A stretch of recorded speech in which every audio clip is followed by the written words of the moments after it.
Welcome to the Didi and Lital Show. Advice, thoughts, and stories from a married couple on cybersecurity, technology, and life in general.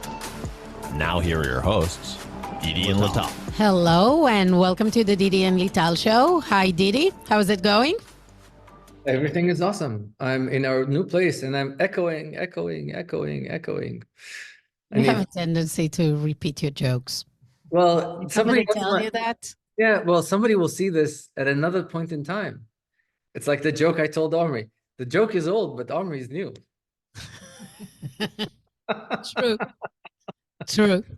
Every week is a new week. Yes. So the Tonight Show, not the Tonight Show, the Daily Show, whatever. Jon Stewart is back doing It's the Daily Show on The Comedy Daily Central. Show. Yeah. If you haven't seen his post on Israel and Palestine, I highly recommend it. I actually haven't seen it. What is it? It's a very funny post of a very sad situation. Unlike John, Oliver? yes, Mr. Woke. He is not actually presenting an opinion. He's not judging anybody. He's not giving anybody an opinion. He's basically showing that everybody in this situation, especially on the leadership side, is a disaster. Because he's showing that Israel doesn't actually want to do anything with the Palestinians, that the world doesn't really care about the situation. They're showing the reactions between what happened when the war with Ukraine broke out versus this one. And they're also showing that local leadership is a mess. The UN is a mess. Actually, this is something that was very, very funny of how he treated the US and the UN, not the US, the UN and their position about this was very, very funny as well. And he took a comical angle about a very, very sad subject. So the Daily Show's, it made me think about it. I still think that his Biden versus Trump one is better, but this one was very good. So maybe a ray of light.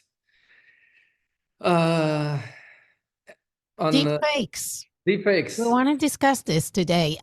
We mentioned it. Am I here or am I a fake? I don't know, to be honest. You know the background is fake, right? Even though the picture is real, because that's the river. Yeah, but you're not sitting with that in your background, so yeah, it's fake. How do we know? We don't. If the better the fake is, because in the olden days you could see that my ears become white when I move my head, but you can see a little bit of there is like a contour around you. Yeah. But it's getting better. It's getting better. Technology improves. It's getting a lot better. You know what? Yeah. Let's experiment with this a little bit, if you don't mind, because we are nerds. Well, it's a podcast, so it's not that some people just listen to us and not actually look at the video. That's their problem. So I wanted to turn on one of the avatars to show myself as a bunny. Don't do that. It's terrible. This thing in Zoom doesn't work. Please don't. We mentioned a few weeks ago, and we wanted to get deep on the topic of deepfake. So just to remind everyone, the situation that happens a few weeks ago, there was in the news an episode of an issue of an employee in a company in, I believe, Hong Kong, which received an email from his boss, the CFO of the company, saying he needs to jump on a Zoom with him and a couple of other people from the company. The person clicked the link, jumped on the Zoom. On the Zoom appeared to be his boss, the CFO, and a couple of other people appearing to be real people from the company. And they talked him over to connect to a website and transfer, I think, $20 million into a scammer's bank account.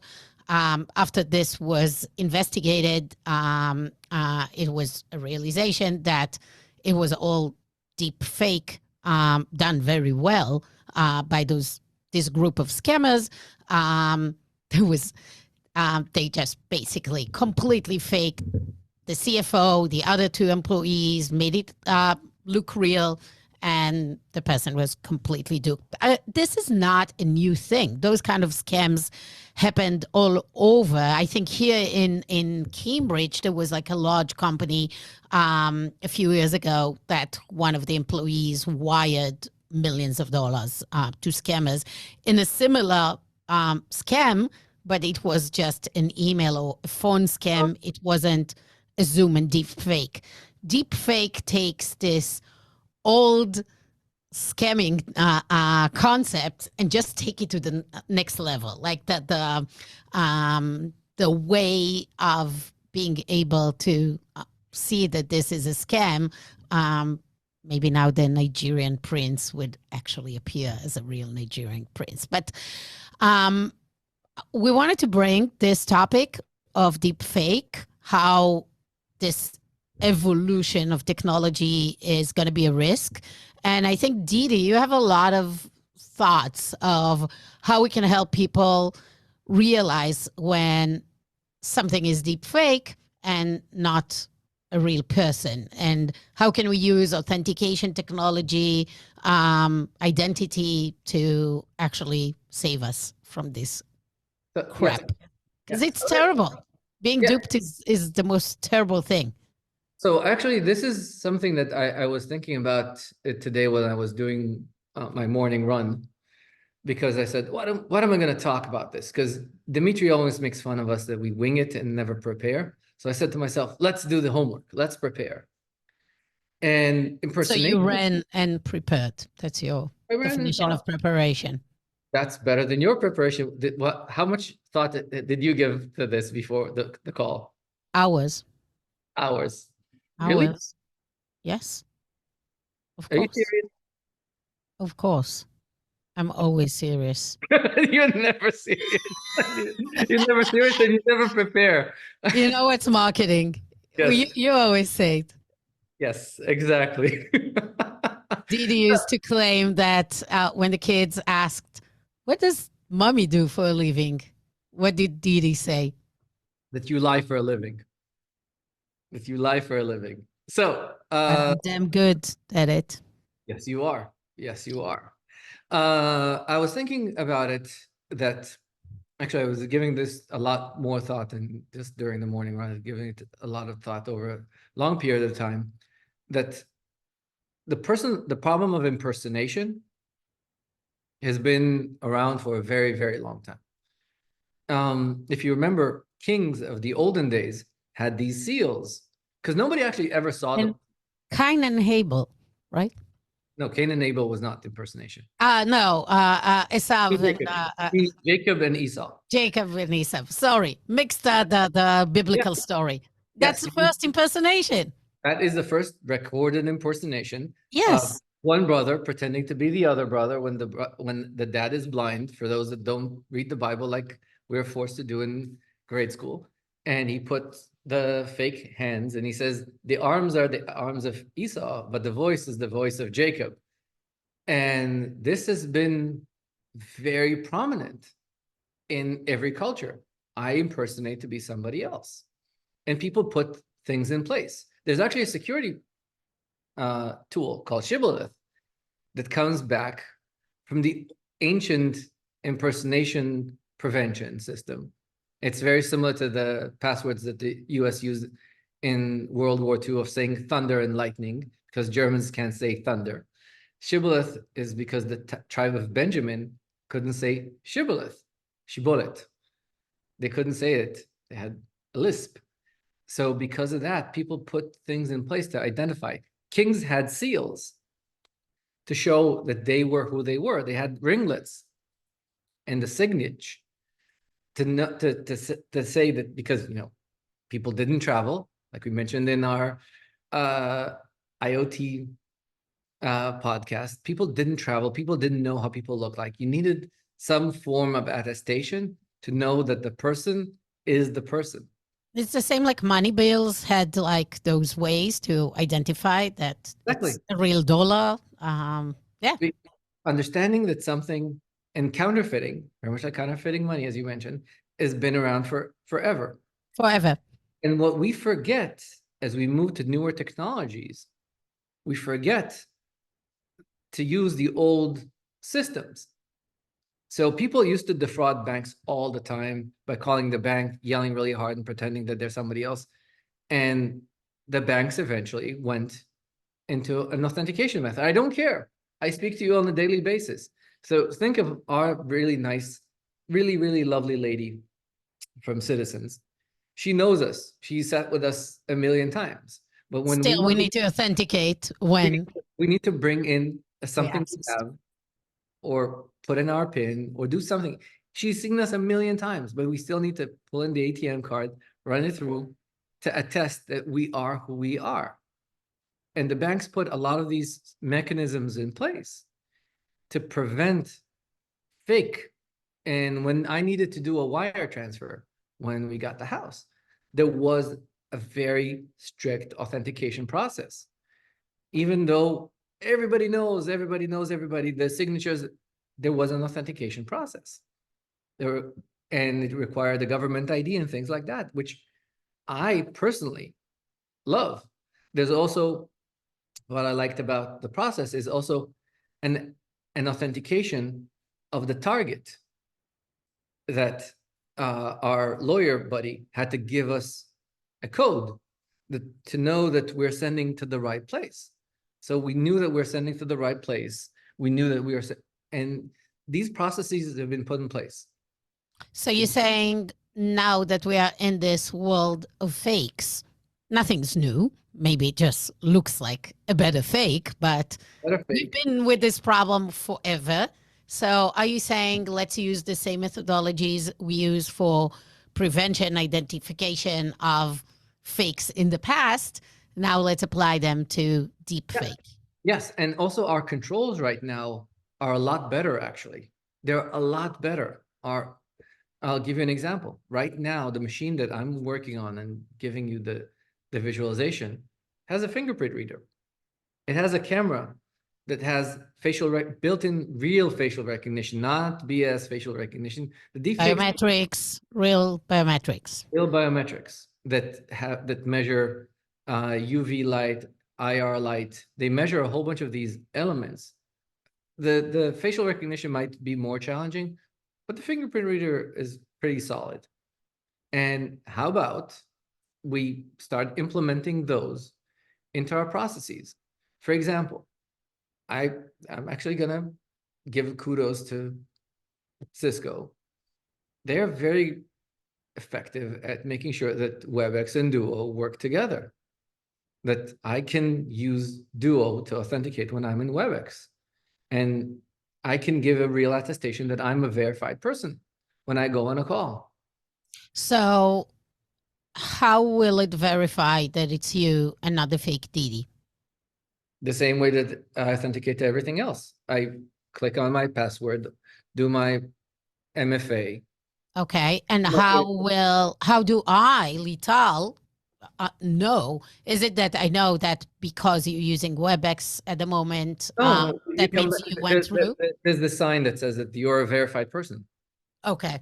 So I'll see when I go on a WebEx call, there's a sign that says that I'm a verified person versus I'm not verified. And actually, if you put in the right security posture, you'll get back an indication that you're not verified. I knew this.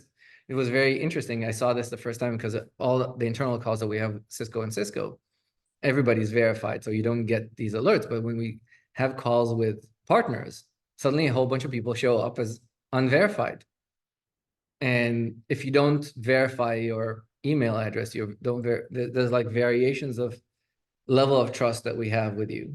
You get these variations of colors between red and amber and yellow, which I found to be really nice. This also made me think, can you tell me how much you think this will be cumbersome and, add a pain on user experience versus being helpful? So wouldn't you think that companies for like specific critical actions like money transactions above a certain amount. I'm sure there is a process for this employee to transact the money, but shouldn't there be another kind of level of authentication of something to confirm? Why didn't the CFO MFA'd send something that will show that indeed, other than you and me being on a call, yes, you can do this transaction. I'm thinking of critical actions. An IT person elevating you to become an admin. That's a typical call that happens between, IT and hackers that they're trying to, that they pretend to be a user, and for some reason, that they talk with the IT guy, and the IT guy then gives them privileges or something. We've seen a lot of attacks. Should we also start thinking about critical behaviors, those kind of like places that you need additional level of authentication that it goes beyond just saying, yes, you're Didi, you're talking with me? I'll give you an example of where it exists, and sometimes it's not enforced. So one of the things that we built in the past, and we've helped some of our customers implement, is that somebody calls help desk. We give them a nice little button to force an authentication. Somebody says, I lost my phone. We can say, you know what? We see that you have 5 factors. We're going to send you through another factor. And it's like when the bank, when you like nowadays, you're calling, I don't know, Amazon support or a bank, they send you a one-time code so that you can, again, authenticate that it's you. Zoom, in theory, can do this. WebEx can do this. Google does do it. Integrate with your authentication systems and allow me to challenge you during a call to test that you're who you say you are. Very much like, remember when the notary public, remember during COVID, we had to sign a whole bunch of shit with the notary public. They did have, and through their software, there was an authentication process. But a good customer of ours, really, really good customer of ours, came to me and said, listen, I need your help. The policy's in place, but nobody's enforcing it. Can you show us, can you help us educate the population?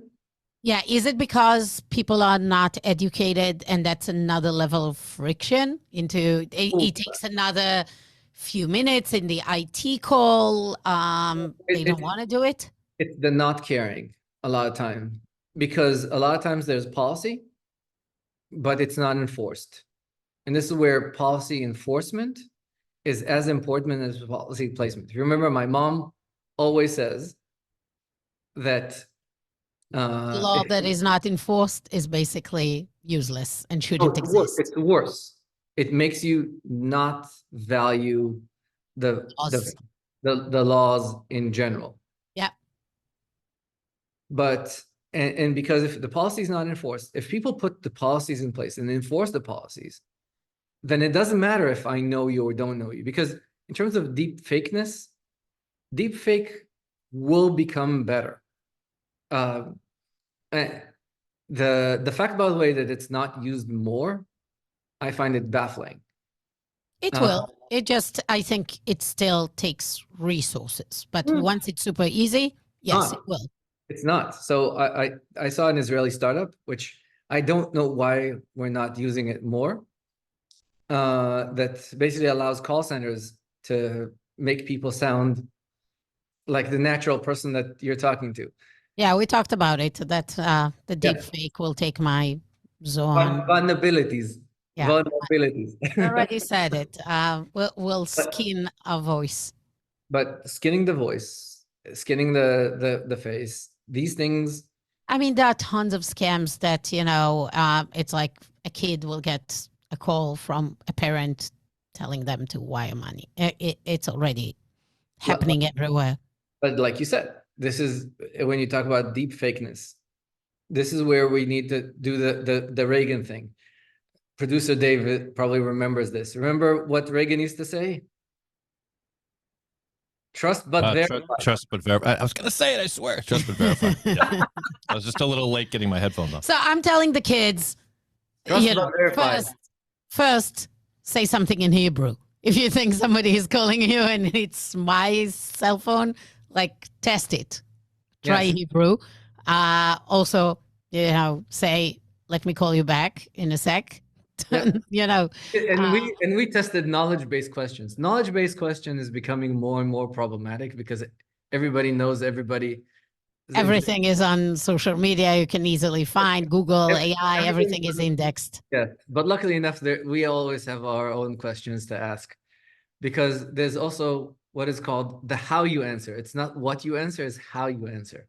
Yeah, the thing is that, scammers, they put you always in a place of urgency and stress. Hi, it's mama, and I'm in a car crash, and you have to help me now. So it's hard to think, and it's hard for them to realize, am I really answering like myself, or maybe because I'm stressed and there is a car crash, I'm behaving like that? So I think that's where it's a problem, because scammers know how to use this kind of sense of urgency and wanting to help and scare. I do think the best is to hang up. If you get a scammer calling you, hang up, call back. Yeah, so that's the easiest way. The first rule is there is no spoon. There is no spoon. This is a Matrix reference. So everybody else that's on this call besides you will get the reference. Neo comes to that call to learn, and the kid tell him how you're bending the spoon. He says, there is no spoon. And this is the way we need to think of our lives is very much like the Matrix. There is no reality. You need to always go back and rebase yourself. Is this actually there? A lady from CNN, from the financial department, was scammed very effectively. And she says, how did I bring $50,000 to somebody in the box? Somebody convinced her that all of us. It can happen to all of us. It can happen to all of us. It happened to somebody that this is what they do for a living. I mean, social engineering works because it works on human behavior, on our own vulnerabilities. It's targeting our wanting to help, our worries. It just works. We need to be aware of it. We were talking about the login versus hack in. This is where we need to go back to the basics of how do I attest electronically, continuously, that I'm who I am. And this is where electronics actually helps us, because there's always a million things around us that allow us to authenticate to them. And that's a very strong digital proof that we are who we say we are. We just need to implement the policy. And this is the hard part. Stick to it. Because the idea of a lot of the scammers is to get you out of your comfort zone, to think of, how do I get to a place where I break the rules? Yeah, that they know how to make you break those policies. They're really good at that. Yes. Creating this sense of urgency, this crisis, making you think, oh, I don't have the time to do it, or I should break it because it makes no sense for this situation. Now, I'm thinking in terms of fakeness. What are the things that are next to be faked? Because we were talking about voice. We were talking about video, image, credentials. Sure. Right now, printers, if before printing a passport was really hard. Right now, my guess is somebody with a smart printer is going to probably print credentials. What about all the biometrics? How easy it's going to be to fake them? That really depends on how strong the reader is. This is kind of where the level of defense versus attack. So not just fingerprint, but actually seeing that there is blood flow behind the fingerprint, the face, that there are like micro movements and other things, right? That it's not just there's an also image. The IR in the camera sees our blood flow, how the capillaries are open and how they're closed. The camera is a lot better than what we think it is. It's a lot stronger than we think it is. But how soon can AI fake that? Well, that depends on how much is actually captured from the content that can be reused. So the camera records a lot of these indications, but because of compression, you throw away a lot of these things. So a lot of this is just not saved. The other thing is when I think of what else will be faked, is I think this is where we need to ask ourselves, back to the previous episode about the home and control. How much can the fake actually fake our lives, our patterns? Yeah. Once they know who you are, what do you do, how far you go, when, you can fake those behaviors. Exactly. Because that's the next thing to be faked. And I do want to give credit when we talk about deepfake. There was a colleague of mine. We were walking in New York, freezing our asses in an offsite. And he said, in 5 years from now, I'm betting that there's going to be a deepfake of somebody calling a bank and pretending to be, and somebody will be on a call and they'll be able to see a video. So I give him a lot of credit. Did it take 5 years? It took exactly 5 years. As soon as it happened, I looked back and said, 2019, shit, it's 5 years. So yes, it took 5 years. I'm just wondering, as we integrate more augmented reality into our lives, like the Apple headgear that weighs a ton and is going to be completely useless, but there'll be new versions. What else can be faked? Well, the more you use it, you will need, absolutely, you will need to know that you are in like the real reality. Like, I think if you start thinking about what will be those use cases for this new Apple device, a lot of people talk about it, that it will be used for training, on the job training, on all kinds of jobs. We talked before about remote surgery, for example. That's a great example of like, why do you need an immersive virtual reality to actually train yourself? And that's probably the best use cases of that. It's like, I heard somebody talking about what will be the use cases for Apple. Like, people didn't realize that iPads will have just basically two use cases. It will be for kids using it before they get the cell phone. And the second one is on the job, different sales reps, all those kind of things, events, conferences. Like, it has its own dedicated niche. If you remember when it came out, people said, who needs a bigger cell phone, or like a computer without a keyboard? And then it found a niche. A lot of people that I'm talking with think that this VR world, the augmented reality, will be used for those kind of professions. So I am sure this world will need its own authentication, that you are actually getting to the legit environment and you are doing the right thing. So it's something for future developers to think of. I'm wondering if there'd be a possibility of people faking bets. So think of how much money goes into sport bets. Can I deep fake Mahomes throwing a pick in the Super Bowl or something like that?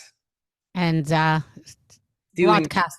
broadcast it to people instead of, oh yeah, I mean, you can hack into people watching, thinking they're watching sports, but actually they don't watch reality, they watch something else. Can definitely do that.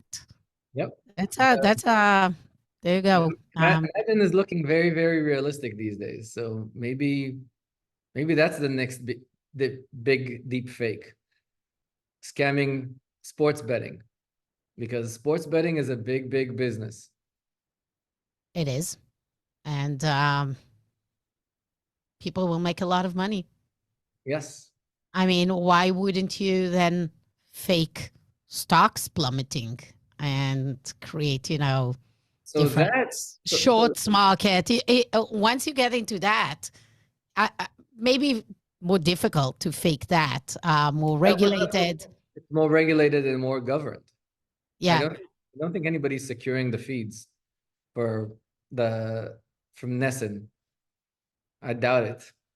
I think that's a black hat kind of who's going to be able to do it. That's a challenge for next DEF CON. Yes, exactly.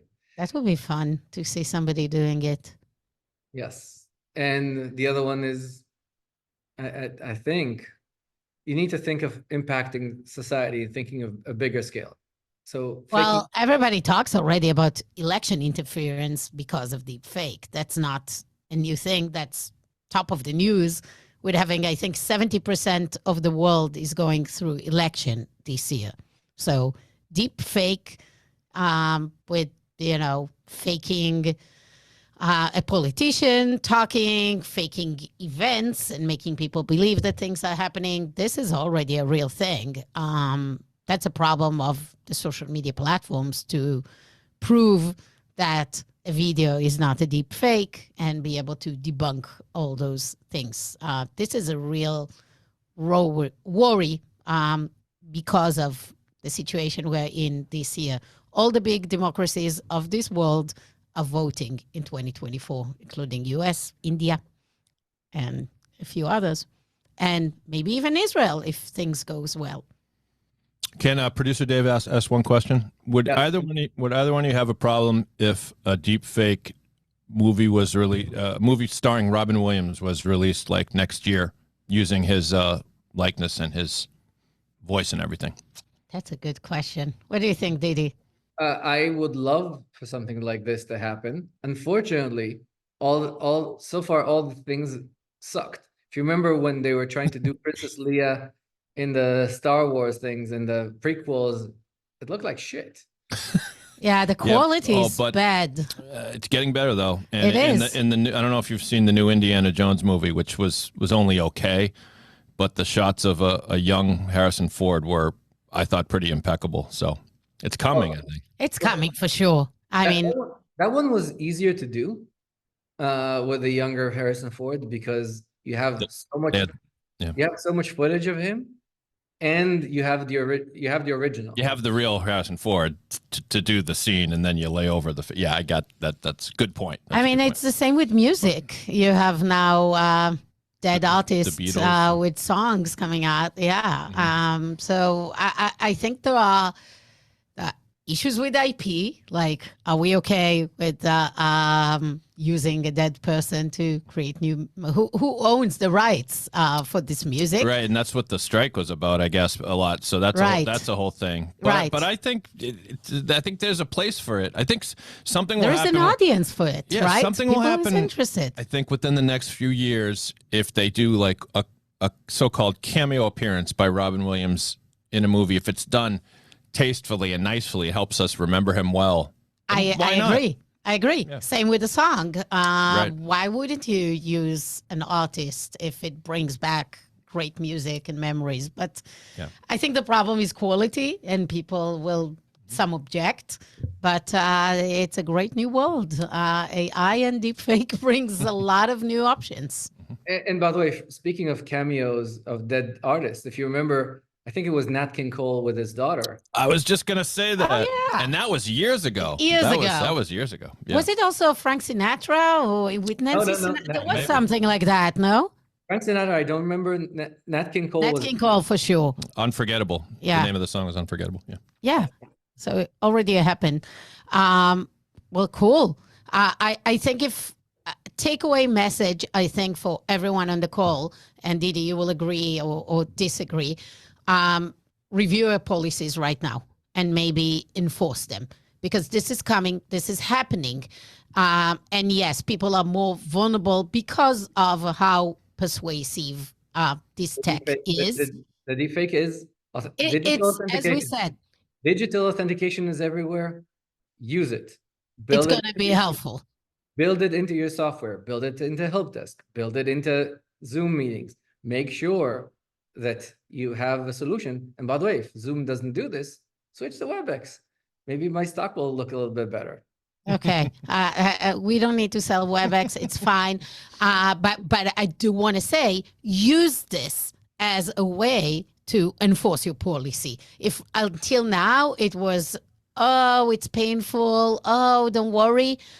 It is a real issue. You know, IT getting hammered by attackers and getting access is a real thing. It happens daily in companies everywhere. And then ransomware hits, and then bad stuff happens. Scams, fraud happens every day. It's time. If anything, this just makes it more timely and more important. Awesome. Any thoughts? Yes. How do you know that I'm a hockey parent? A Gatorade bottle. Every hockey parent has one of those. Very clear sign of authenticity. Is it true most of them contain vodka? I do not know that. I have not tried all of them. I have not sampled enough of them. He's not a typical hockey parent. He's Jewish. He has no capability to drink vodka. Yes. The Cossack only gave me pilskin and gave the liver to my sister. Yeah. No ability. He cannot hold his liquor. Well, with that, I hope everyone is smarter, and you have tools right now to deal with deepfake. So you don't need anything in addition to what you already have. So take care of that. Thank you. Thanks, Didi. The Didi and Lital Show is a weekly show. Please rate and review us wherever you get your podcast. We will see you next week. If you want to be on the show, reach out to us. Have a wonderful rest of your week. Bye-bye. Bye, Didi. Right on time.